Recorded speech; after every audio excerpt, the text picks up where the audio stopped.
बच्चों, आज हम लोग दिल्ली सल्तनत का एक नया अध्याय, जिस अध्याय का नाम सैयद वंश है, और ये जो हमारा लेक्चर होगा मध्यकालीन भारतीय इतिहास से जुड़ा हुआ, वो लेक्चर 6 होगा। ठीक है, तो आज के इस अध्याय का जो नाम है वो सैयद वंश। और सबसे पहले हम आपको यह बता दें कि सैयद वंश के जो फाउंडर हुए हैं, फाउंडर मतलब संस्थापक, उनका नाम खिज्र खां था। क्या नाम था? खिज्र खां। और आपसे यदि हम एक प्रश्न करें कि सैयद वंश दिल्ली सल्तनत का है ना सीरियल से क्या वंश है, ये बताओ। चौथा राजवंश है। सही बात। सैयद वंश जो है वो दिल्ली सल्तनत का चौथा राजवंश है, और इस वंश के जो संस्थापक हैं इनका नाम है आपको खिज्र खां। ठीक है जी। देखिए, सैयद वंश के टाइम पीरियड की अगर बात करें तो इनका जो पीरियड रहा है 1414 से 1451 ईस्वी तक। सैयद वंश का टाइम पीरियड कब से कब तक? 1414 से 1451 ईस्वी तक। 1414 से 1451 ईस्वी तक सैयद वंश का टाइम पीरियड कब से कब तक रहा है? 1414 ईस्वी से 1451 ईस्वी तक। ठीक है ना? जी हाँ। चलिए, तो सैयद वंश का जो टाइम पीरियड है वो कब से कब तक रहा है? 1414 ईस्वी से 1451 ईस्वी तक। हाँ, 1414 ईस्वी से 1451 ईस्वी तक रहा है। इसके बाद जो है आप संस्थापक के बारे में भी आप देख ही ली है कि सैयद वंश का जो संस्थापक है वो आपको खिज्र खां है। सैयद वंश का जो संस्थापक है वो कौन है? खिज्र खां। खिज्र खां है। ठीक है, जी हाँ। चलिए, इसने सुल्तान की उपाधि न धारण कर, अब देख लीजिए, याद रखिएगा, ये जो सैयद वंश के संस्थापक हैं खिज्र खां, ये सुल्तान की उपाधि धारण नहीं करता है। ये अपने आप को रैयत ए आला की उपाधि से ही खुश रखा। ये सुल्तान की उपाधि धारण नहीं किया, जबकि इसके जगह पर जो है जो उपाधि लिया है वो उपाधि कौन सा है? रैयत ए आला। क्या है उपाधि? रैयत ए आला। कौन सी उपाधि है? रैयत ए आला। रैयत ए आला। तो याद रखिएगा कि ये जो शासक थे ये सुल्तान की उपाधि धारण नहीं करते हैं, जबकि उस सुल्तान की उपाधि के जगह पर ये रैयत ए आला की उपाधि धारण करते हैं। बात समझ में आ रहा है ना? कौन सी उपाधि धारण करते हैं? रैयत ए आला की उपाधि रैयत ए आला की उपाधि धारण करते हैं। तो याद रखिएगा कि रैयत ए आला की उपाधि से कौन सुशोभित था? खिज्र खां। कौन था? खिज्र खां। हाँ, खिज्र खां जो था वो रैयत ए आला की उपाधि से सुशोभित था। अगर आपको ये बात याद नहीं रहे तो याद रखिएगा कि आप बहुत समय गए होंगे तो आपको रायता खाने के लिए मिला होगा। क्या चीज? रायता। रायता जो खाने को मिला होगा, तो रायता से यहाँ पर याद कर लीजिए रैयत। क्या चीज? रैयत। तो जैसे रायता जो खाने को मिलेगा कहाँ पर? खिज्र खां। खिज्र खां मतलब कि खाना में। खिज्र खां, खिज्र से आप याद रख सकते हैं खिचड़ी, है ना, और खां से याद रख सकते हैं खाना, मतलब खिज्र खां। यानी कि रैयत ए आला की उपाधि से जो सुशोभित था वो कौन था? खिज्र खां था। कौन था? खिज्र खां। रैयत ए आला की उपाधि से कौन सुशोभित था? खिज्र खां सुशोभित था। बात क्लियर है? जी। अब यहाँ पर रैयत ए आला शब्द का अर्थ क्या होता है, जरा इस बात को आप लोग ध्यान रखिएगा।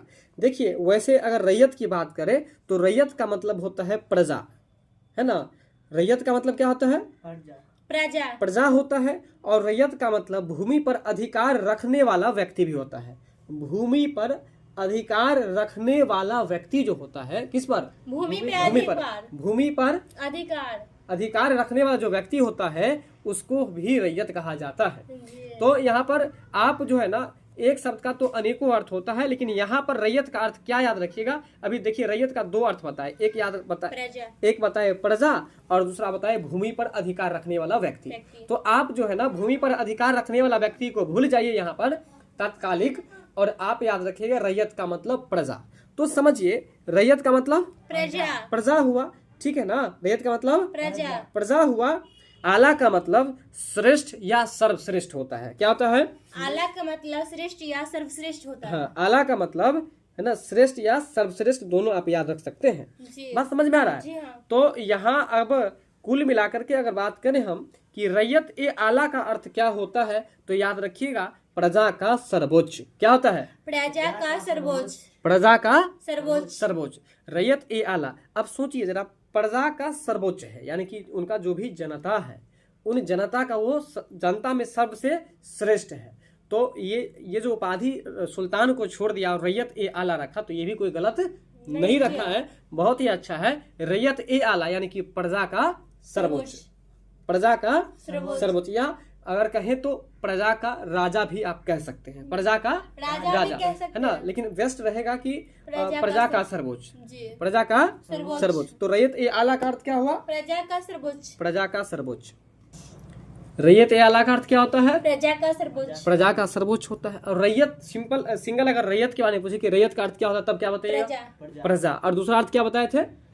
भूमि पर अधिकार रखने वाला व्यक्ति। ठीक है, लेकिन यहाँ पर याद क्या रखना है? प्रजा। प्रजा। रैयत का मतलब यहाँ पर प्रजा याद रखना है। जी और आला का मतलब सर्वोच्च होता है, या आप श्रेष्ठ भी कह सकते हैं। ठीक है ना। तो प्रजा का श्रेष्ठ यानी कि प्रजा का सर्वोच्च जो था वो कौन था? खिज्र खां था। कौन था? खिज्र खां। तो बताइए कि सैयद वंश के संस्थापक कौन हुए? खिज्र खां। खिज्र खां हुए, है ना। सैयद वंश के संस्थापक कौन हुए? खिज्र खां। और ये ऐसे शासक थे जो कि सुल्तान की उपाधि धारण नहीं किया था, और इसके जगह पर जो धारण किया वो रैयत ए आला की उपाधि धारण किया था। कौन सा उपाधि धारण किया था? रैयत ए आला की उपाधि धारण किए थे। कौन सा उपाधि धारण किया था? रैयत ए आला। रैयत ए आला। इसके बाद आपका अगला प्रश्न है, खिज्र खां तैमूर लंग का सेनापति था।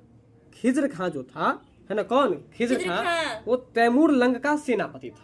जी खिज्र खां जो था वो तैमूर लंग का सेनापति था। बात समझ में आ रहा है? जी हाँ। अब दिल्ली पर जो आक्रमण किया था नासिरुद्दीन महमूद तुगलक जो था, उनके समय में कौन? तैमूर लंग। जी याद रखिएगा कि तैमूर लंग का जो सेनापति था खिज्र खां, वही सैयद वंश की स्थापना करता है। नहीं समझ में आया? समझिए, तैमूर लंग 1398 ईस्वी में आपको हम पढ़ाए थे, तुगलक वंश जब पढ़ा रहे थे तो उसका अंतिम लास्ट सेकंड प्रश्न था कि तैमूर लंग 1398 ईस्वी में दिल्ली पर आक्रमण किया था। ठीक है, दिल्ली पर आक्रमण कब किया? तैमूर लंग 1398 ईस्वी में।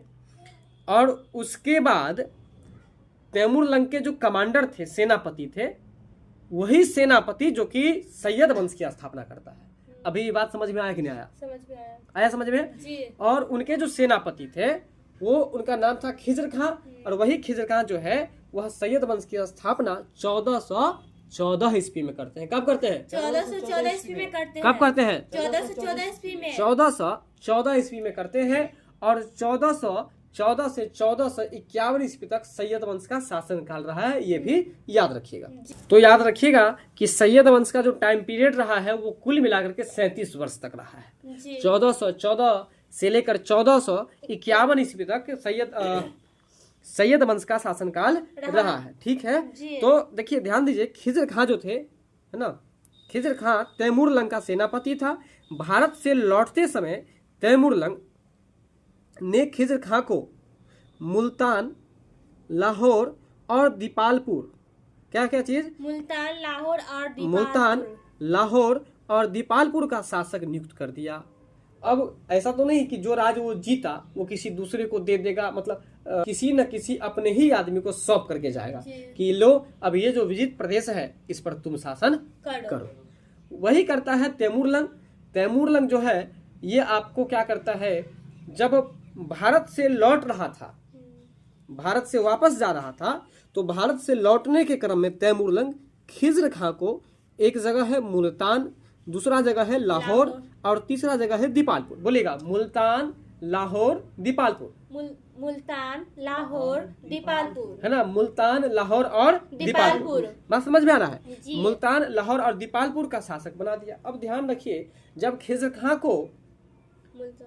को जब मुल्तान, लाहौर और दीपालपुर का शासक बनाया होगा तो समझिए कि खिज्र खां जो था यह दिवाली मनाया होगा, दीप पर दीप जलाया होगा, दीप पर दीप जलाया होगा।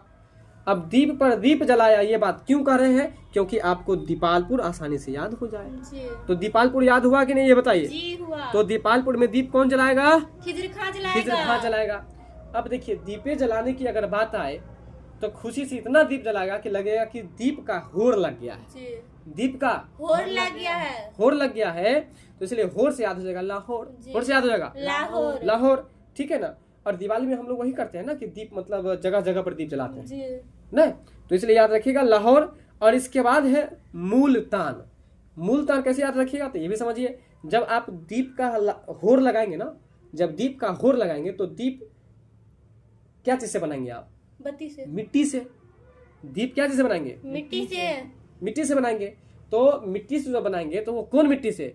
मुल्तानी मिट्टी से। किस मिट्टी से? मुल्तानी मिट्टी से। मुल्तानी मिट्टी से। इसलिए आप याद रखिए, सबसे पहले खिज्र खां को तैमूरलंग के द्वारा जो विजित प्रदेश दिया जाएगा, वो सबसे पहला जो प्रदेश था वो कौन सा था? दीपालपुर। क्योंकि इसका ट्रिक पहला इसको क्यों बनाए? क्योंकि इसका ट्रिक बताए थे आपको कि जब खिज्र खां को अपने मालिक के द्वारा, अपने राजा के द्वारा जब कोई छत्र मिलेगा तो वो खुशी मनाएगा, खुशी मना के वो दीप जलाएगा, तो दीप जलाने से याद हो जाएगा दीपालपुर। जब दीप जलाएगा तो दीप इतना जलाएगा कि लगेगा कि एकदम से होर लग गया दीप का, तो होर से याद हो जाएगा लाहौर। तो दो को याद हो गया। और दीप जो बनाएगा इतना ज्यादा, वो कौन मिट्टी से? मुल्तानी मिट्टी से। इसलिए याद रखिएगा। अब याद हो गया होगा आप लोगों को कि खिज्र खां को जब तैमूरलंग के द्वारा दीपालपुर, लाहौर और मुल्तान पर शासन करने के लिए ये तीनों क्षेत्र दिया गया होगा, है कि नहीं? तो बहुत खुश हुआ होगा, और खुश होकर के जो है सो दीप जलाएगा। दीप जलाएगा तो एकदम होर में जलाएगा, और होर में जलाने के बाद जो है सो आपको दीप मुल्तानी मिट्टी से बनाएगा। तो इसलिए याद रखिएगा कि तैमूरलंग के द्वारा खिज्र खां को कौन कौन सा प्रदेश दिया गया था? दीपालपुर, लाहौर, मुल्तान। बात समझ गए जी। तो यहाँ पर जो है सो इनको शासक नियुक्त कर दिया गया। ठीक है। खिज्र खां तैमूरलंग का सेनापति था। अगर खिज्र खां के बारे में न याद रहे, है कि नहीं, तो आप याद रखिएगा। देखिए कि खिज्र खां है ना, तो खिज्र से याद रखिए खीर, और खां से याद रखिए खाना। मतलब खीर जो हम लोग खिलाएंगे, किसको कहेंगे? खीर खा लीजिए। अपने पति को कहेंगे ना। महिला सब किसको कहेगा? पति को। किसको कहेंगे? अपने पति को। अपने पति को कहेंगे तो पति से याद हो जाएगा सेनापति। पति से याद हो जाएगा सेनापति। बात समझ में आ रहा है? तो तैमूरलंग जो अपना प्रदेश ये 3 दिया, दीपालपुर, लाहौर और मुल्तान, ये किसको दिया? तो वह अपने ही सेनापति को दिया।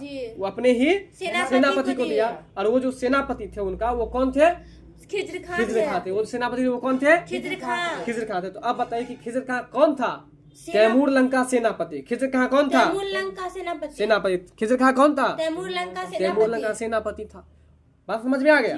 चलिए, और तैमूरलंग को किन किन प्रदेश का शासक बनाया गया था? और तैमूरलंग खिज्र खां यानी कि अपने सेनापति को किन किन प्रदेश का शासक बनाया था? दीपालपुर, लाहौर और मुल्तान का। दीपालपुर, लाहौर और मुल्तान का। बात क्लियर? जी हाँ। चलिए, इसके बाद आपका अगला प्रश्न है, खिज्र खां नियमित रूप से तैमूर के पुत्र शाहरुख को कर भेजा करता था। अब देख लीजिए, वो जो खिज्र खां था, खिज्र खां को वहां का राजा बना तो दिया, लेकिन अभी अभी राजा बनाने के बाद भी जिस तरह से पतंग भले ही कितनी भी ऊंचाई पर चले जाए, लेकिन पतंग की डोरी नीचे के ही आदमी के हाथ में रहता है।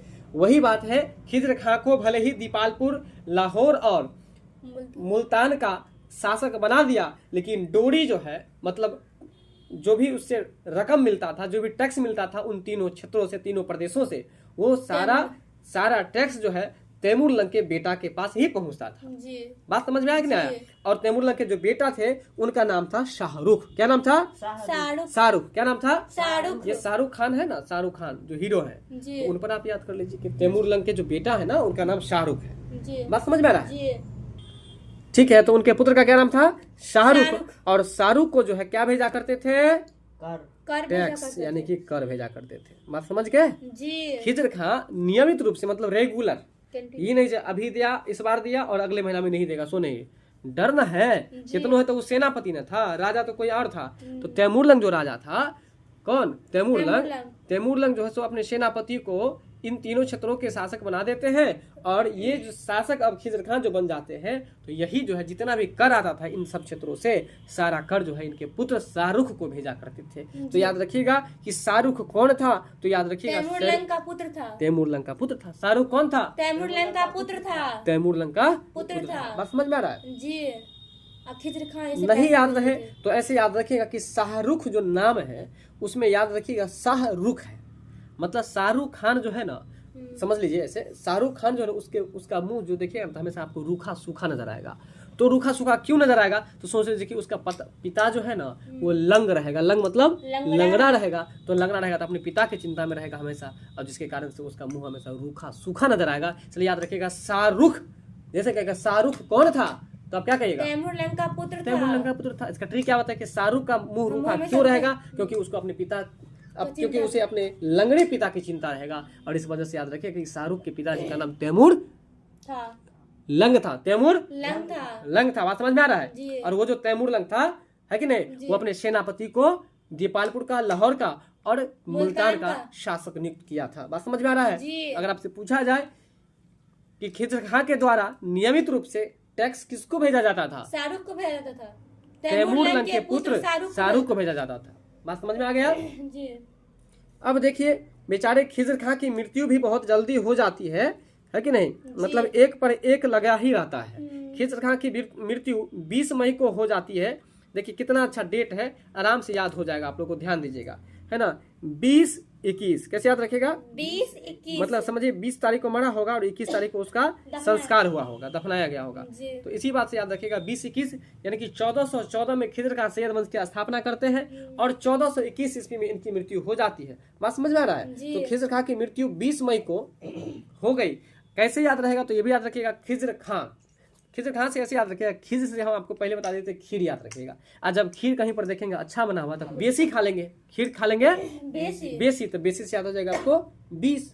और जब खीर बेसी खा लेंगे तो मरिए ना जाएंगे, तो मई मर जाएंगे तो मई मैयत हो जाएगा। क्या हो जाएगा? मैयत। तो इसलिए मैयत से याद हो जाएगा आपको मई। तो बताइए कि खिज़र खां की मृत्यु कब हुई? 20 मई को।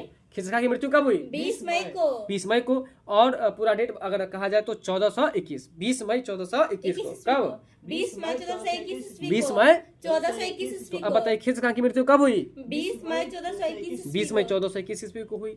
खिज़र खां की मृत्यु कब हुई? 20 मई 1421 ईस्वी को। खिज़र खां की मृत्यु कब हुई? 20 मई 1421 ईस्वी को। अब बात समझ गए? कैसे याद रखिएगा? खिज़र मतलब खीर याद रखेंगे। खीर जब देखेंगे कहीं पर बना हुआ है तो खूब बेसी खाएंगे, बेसी खाएंगे, खूब नहीं याद रखेगा, बेसी। तो जब बेसी खाएंगे तो बेसी से 20 याद हो जाएगा, और जब बेसी खा लेंगे तो मरिए ना जाएंगे। तो 20 मई है कि नहीं? और बोले थे इसमें 20-21 याद रखने के लिए, यानी कि 20 है यहाँ तो 21 याद रखेंगे, यानी कि 1421 में इनकी मृत्यु हो जाएगी। तो बताइए खिज़र खां की मृत्यु की तिथि को याद किए आप लोग? तो बताइए तो खिज़र खां की मृत्यु कब हुई? 20 मई 1421 ईस्वी को हो गई। अब ये बताइए कि खिज़र खां कौन था? तैमूरलंग का सेनापति। जी, तैमूरलंग का सेनापति। बहुत अच्छा, तैमूरलंग का सेनापति था। ठीक है, तैमूरलंग का सेनापति था। और बताइए कि तैमूरलंग के पुत्र का क्या नाम था? शाहरुख। शाहरुख था। अब इसके बाद जो है खिज़र खां के जो पुत्र हैं उनका नाम है आपको मुबारक खां। खिज़र खां के जो पुत्र हैं उनका क्या नाम है? मुबारक खां। मुबारक खां। खिज़र खां के पुत्र का क्या नाम था? मुबारक खां। मुबारक खां। और मुबारक खां ने यह भी एक उपाधि लिया था, मुबारक खां तो शाह, मुबारक खां तो शाह। तो याद रखिएगा कि मुबारक खां जो है वो शाह की उपाधि लिया था। बात समझ में आ रहा है ना? तो याद रखिएगा कि खिज़र खां के जो पुत्र थे उनका क्या नाम था? तो याद रखिएगा कि मुबारक खां था, और मुबारक खां जो थे वह कौन सी उपाधि लिए थे? तो शाह की उपाधि लिए थे। कौन सी उपाधि लिए थे? शाह की उपाधि लिए थे। शाह की उपाधि लिए थे। खिज़र खां के जो पुत्र थे मुबारक खां वो कौन सी उपाधि लिए थे? शाह की उपाधि लिए थे। शाह की उपाधि लिए थे। बात समझ गए? खिज़र खां के पुत्र का नाम क्या था?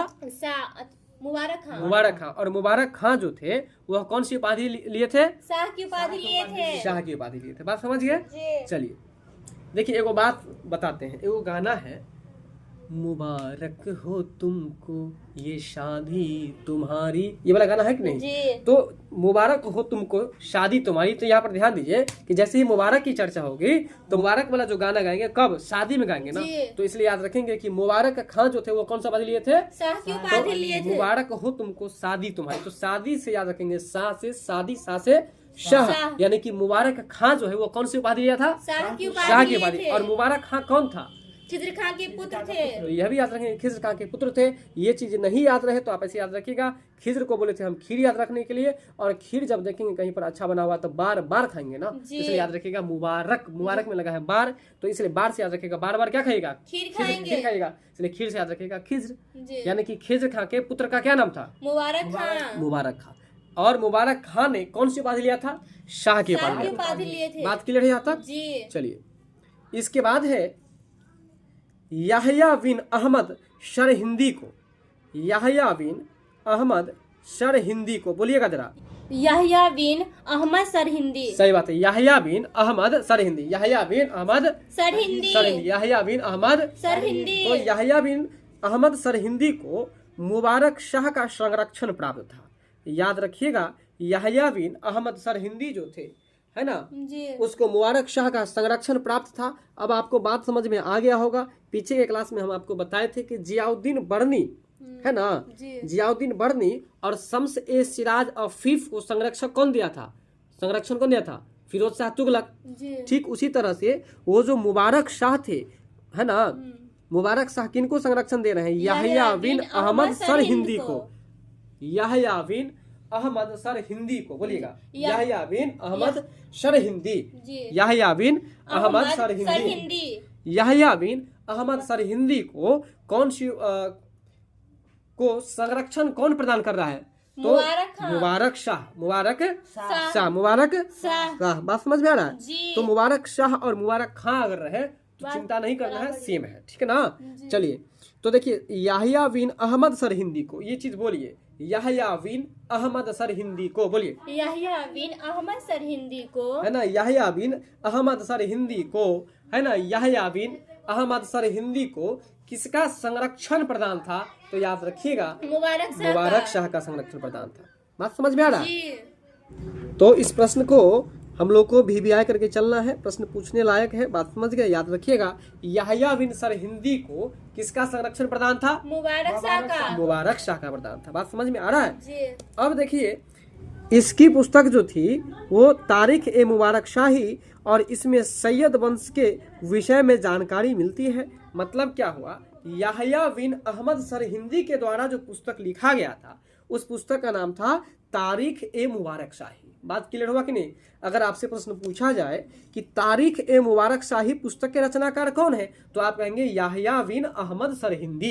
क्या कहेंगे? याहिया बिन अहमद सरहिंदी। यानी कि याहिया बिन अहमद सरहिंदी के द्वारा तारीख ए मुबारक शाही, तारीख ए मुबारक शाही, है ना, तारीख ए मुबारक शाही लिखा गया। अब ध्यान दीजिए कि याहिया बिन अहमद सरहिंदी को मुबारक शाह संरक्षण प्रदान कर रहा था, मतलब देख रेख जो कर रहा था मुबारक शाह। तो जाहिर सी बात है कि याहिया का संरक्षण कर रहा था मुबारक शाह, तो मुबारक शाह के बारे में ही ना कुछ लिखेगा।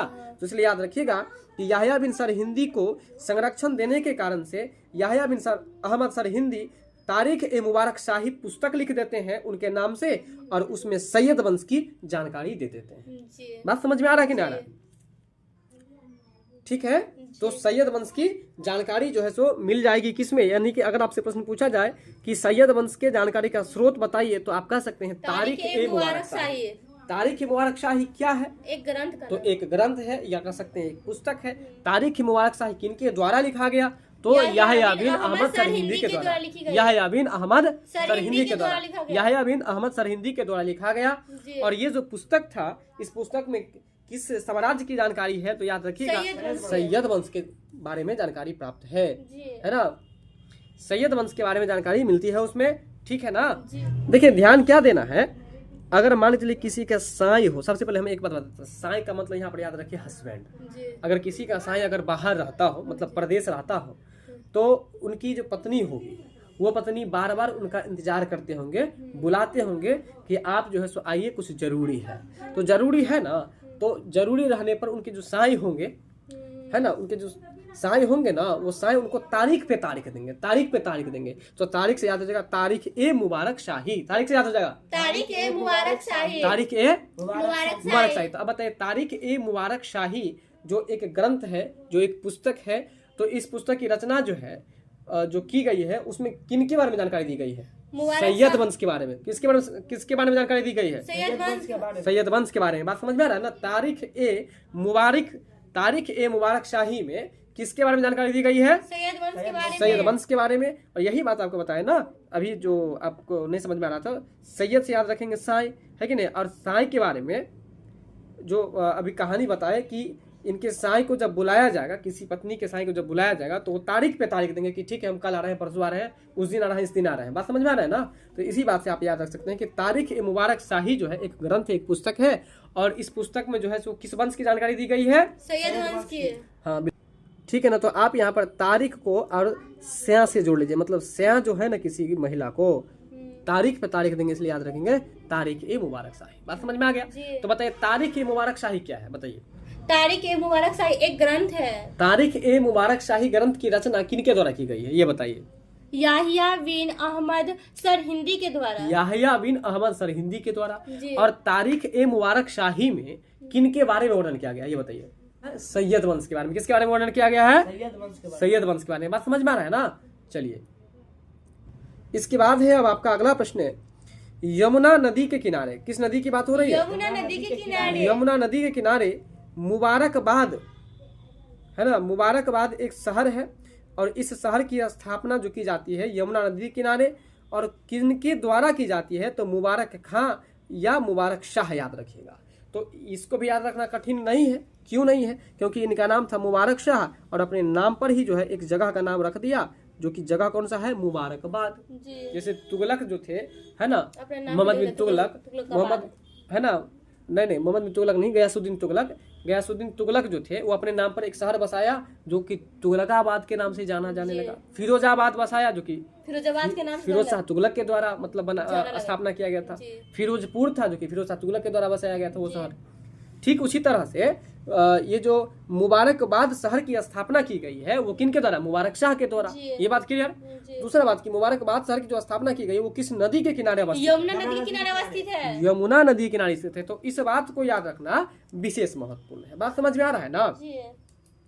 चलिए, ये चीज कैसे याद रहेगा तो ऐसे समझिए, यमुना को कोई कभी कभी लोग जमुना भी बोलते हैं। क्या बोलते हैं? जमुना भी जमुना। तो बोलते जमुना से याद कर लीजिए जामुन। और जब जैसे ही जामुन के पेड़ के पास, अब कुछ ही दिन बाद समय आने वाले हैं, जब जामुन के पेड़ के पास जैसे ही जाएंगे ना, तो आपको जामुन क्या होता है कि एक के बाद एक बार बार गिरता ही रहता है। जी। तो इसलिए याद रखिएगा कि जमुना से याद रखेंगे कि जामुन के पेड़, और जामुन के पेड़ के पास जैसे ही जाएंगे तो एक के बाद बार बार वह एक के बाद दूसरा गिरता गिरता रहता रहेगा। है। इसलिए याद रखेंगे कि मुबारकबाद है ना, मुबारकबाद में लगा है बार, तो बार से याद रखेंगे बार बार गिरेगा, है कि नहीं, और एक के बाद दूसरा गिरता रहेगा। इसलिए याद रखेंगे एक के बाद दूसरा क्या गिरेगा? जामुन। जामुन। तो जामुन से याद रखेंगे जमुना। जी। यानी कि अब बताइए कि मुबारकबाद जो शहर है इसकी स्थापना किनके द्वारा की गई है? मुबारक शाह के द्वारा। मुबारक शाह के द्वारा। और किस नदी के किनारे की गई है? यमुना नदी के किनारे। यमुना नदी के किनारे की गई है। बात समझ में आया? जी। चलिए, अब इसके बाद हम लोग जो अगला प्रश्न पढ़ेंगे, है ना, सैयद वंश का अंतिम सुल्तान कौन था, उसके बारे में हम लोग पढ़ेंगे। याद रखिएगा, सैयद वंश का जो अंतिम लास्ट का सुल्तान था उनका क्या नाम था, है ना। सैयद वंश का जो अंतिम सुल्तान था उनका नाम था औसे अलाउद्दीन आलम शाह। देखिए बहुत अच्छा है, औसे अंतिम है और औसे अलाउद्दीन आलम शाह। हाँ, औसे अंतिम है और औसे अलाउद्दीन आलम शाह है। सैयद वंश का अंतिम सुल्तान कौन था? अलाउद्दीन आलम शाह। अलाउद्दीन आलम शाह था। ठीक है ना। सैयद वंश का अंतिम सुल्तान कौन था? अलाउद्दीन आलम आलम शाह शाह था। ठीक है। वहीं अगर हम बात करें सैयद वंश के शासन का जो डाउनफॉल होता है, मतलब पतन होता है, डाउनफॉल का मतलब पतन होना, जी। इनका जो पतन होता है 1451 ईस्वी में हो जाता है ना। तो ये करीब जो है हम पहले ही बता दिए थे कि सैयद वंश की अगर बात करें तो करीब 37 वर्षों तक इनका टाइम पीरियड रहा है कि नहीं। जी। इनका जो टाइम रहा कुल मिलाकर कितने वर्षों तक रहा है? 37 वर्ष तक 37 वर्षों तक जो है सैयद वंश, है ना, टाइम पीरियड रहा है। 1451 ईस्वी तक, यानी कि कब से? तो 1414 से 1451 ईस्वी तक। जी। ठीक है। जी। 1414 ईस्वी से 14 ईस्वी से 1451 ईस्वी तक 1451 ईस्वी तक में से जब 1414 में से 1451 में से 1414 घटाएंगे तो आराम से आपको पता चल जाएगा कि 37 वर्ष तक रहा। बताइए सैयद वंश का जो अंतिम, जब सैयद वंश का डाउनफॉल हुआ, पतन हुआ, तो लोगों को आश्चर्य लगा, कहा कि अल्लाह ये कितना मतलब जल्दी इसका खत्म हो गया, कितना जल्दी पतन हो गया। अल्लाह को पुकारेगा ना, तो अल्लाह को पुकारेगा तो मतलब अलाउद्दीन आलम शाह, अलाउद्दीन आलम शाह। चलिए, अब हम आपसे पहले कुछ प्रश्न पूछ लेते हैं, फिर इसके बाद अगली बात करेंगे। चलिए बताइए कि सैयद वंश के अगर टाइम पीरियड की बात करें तो कब से कब तक रहा? 1414 ईस्वी से 1451 ईस्वी तक। बिल्कुल फास्टली बोलिएगा। और बताइए सैयद वंश के संस्थापक कौन थे? खिज्र खां। अब ये बताइए कि सैयद वंश दिल्ली सल्तनत का कैमा राजवंश था? चौथा राजवंश था। अब ये बताइए कि सैयद वंश के जो संस्थापक थे खिज्र खां, वो खिज्र खां कौन थे? तैमूर लंग के सेनापति थे। तैमूर लंग का सेनापति था। अच्छा ये बताइए कि तैमूर लंग जो थे वह दिल्ली पर किस सुल्तान के समय में आक्रमण करते हैं? नासिरुद्दीन महमूद तुगलक के समय में। सही बात है, नासिरुद्दीन महमूद तुगलक के समय में तैमूर लंग दिल्ली पर आक्रमण करते हैं। जी। अच्छा, अब ये बताइए कि खिज्र खां जो थे वो तैमूर लंग के सेनापति थे। जी। भारत से जब तैमूर लंग लौट रहा था तो खिज्र खां को किन किन जगहों का शासक नियुक्त किया था? दीपालपुर, लाहौर, मुल्तान। बहुत अच्छा। अब ये बताइए कि खिज्र खां को भले ही दीपालपुर, लाहौर और मुल्तान का शासक बना दिया, लेकिन उस तीनों क्षेत्रों से जो टैक्स निकलता था वो टैक्स किसके पास जमा करता था? तैमूर लंग के पुत्र, जिनका नाम शाहरुख था, शाहरुख था। उनके ही पास जो है टैक्स पहुंच जाता था, और वो भी रेगुलर, मतलब इरेगुलर नहीं, कंटिन्यू। ठीक है ना। अच्छा, ये बताइए कि शाहरुख कौन था? शाहरुख तैमूर लंग का पुत्र था। ठीक है। जी। अच्छा, खिज्र खां की मृत्यु कब हो जाती है? भूलना नहीं है, बताए थे खिज्र को खीर समझेंगे। जब खीर जो बना रहेगा अच्छा खासा तो 20 ही खा लेंगे ना, जी। तो 20 याद हो जाएगा, मई मर जाएगा, मैयत हो जाएगा उसका, जी। तो 20 मई और 20-21 बोला था याद रखने के लिए, तो 1421। बात समझ में आ रहा जी। है? चलिए, अब ये बताइए कि खिज्र खां के पुत्र का क्या नाम था? मुबारक शाह। मुबारक शाह को हम मुबारक खां भी बोल सकते हैं। ठीक है। अब बताइए तो मुबारक शाह जो है वो कौन सी उपाधि लिया था? शाह की उपाधि लिया था। शाह की उपाधि लिया था, इसलिए उनके नाम में मुबारक शाह या खां के जगह पर मुबारक शाह भी देखने को मिल सकता है। अच्छा, ये बताइए कि याह्या बिन अहमद सरहिंदी, याह्या बिन, आप लोग ही बोलिए, याह्या बिन अहमद सरहिंदी, याह्या बिन अहमद सरहिंदी, याह्या बिन अहमद सरहिंदी जो थे उनको किनका संरक्षण प्रदान था? मुबारक शाह का। मुबारक शाह का। याह्या बिन, है ना, जी। याह्या बिन अहमद सरहिंदी को किनका संरक्षण प्रदान था? मुबारक शाह का संरक्षण प्रदान। अब ये बताइए कि मुबारक शाह का जो संरक्षण प्रदान था, तो अब ये बताइए कि याह्या बिन अहमद सरहिंदी के द्वारा, है ना, क्या लिखा गया था? तारीख ए मुबारक शाह। तारीख ए मुबारक शाही। और तारीख ए मुबारक शाही में किन बातों की जानकारी वर्णित की गई है? तो आप कहेंगे सैयद वंश की जानकारी दी गई है। किस वंश की जानकारी दी गई सैयद है? वंश की जानकारी दी गई है। अच्छा, अभी किस पुस्तक के बारे में पढ़े हैं? तारीख ए मुबारक शाही के बारे में। मुबारक शाही के बारे में। तारीख ए मुबारक शाही पुस्तक कौन लिखे हैं? याह्या बिन अहमद सरहिंदी के द्वारा वेरी लिखी गुड, गई है ना, बहुत अच्छा। अब ये बताइए कि मुबारकबाद शहर की स्थापना किसने किया? मुबारक शाह खुद की अच्छा तो है। है। और मुबारकबाद शहर किस नदी के किनारे है? यमुना नदी के किनारे है। अच्छा, ये बताइए सैयद वंश का संस्थापक कौन था? संस्थापक खिज्र खां थे। और सैयद वंश का पहला शासक कौन था? खिज्र खां ही खिज्र थे। का था। और सैयद वंश का अंतिम शासक कौन था? अलाउद्दीन अलाउद्दीन आलम शाह। अलाउद्दीन आलम शाह। आलम शाह। अलाउद्दीन आलम आलम शाह। अब ये बताइए सैयद वंश का जो शासन रहा है, टाइम पीरियड, वो कितने वर्षों का रहा? 37 वर्षों का है। 37 वर्षों का रहा है। तो आज की क्लास में हम लोग सैयद वंश से जुड़े हुए जितने भी महत्वपूर्ण प्रश्न थे इसको पढ़ चुके हैं। वीडियो पसंद आया तो लाइक शेयर सब्सक्राइब करने में पीछे नहीं रहिएगा, क्योंकि आपका एक लाइक और एक सब्सक्राइब मुझे बहुत ही ज़्यादा मोटिवेशन देता है। तो मिलते हैं अगली वीडियो में हम लोग लोधी वंश के साथ। तब तक के लिए बहुत बहुत धन्यवाद। जय हिंद।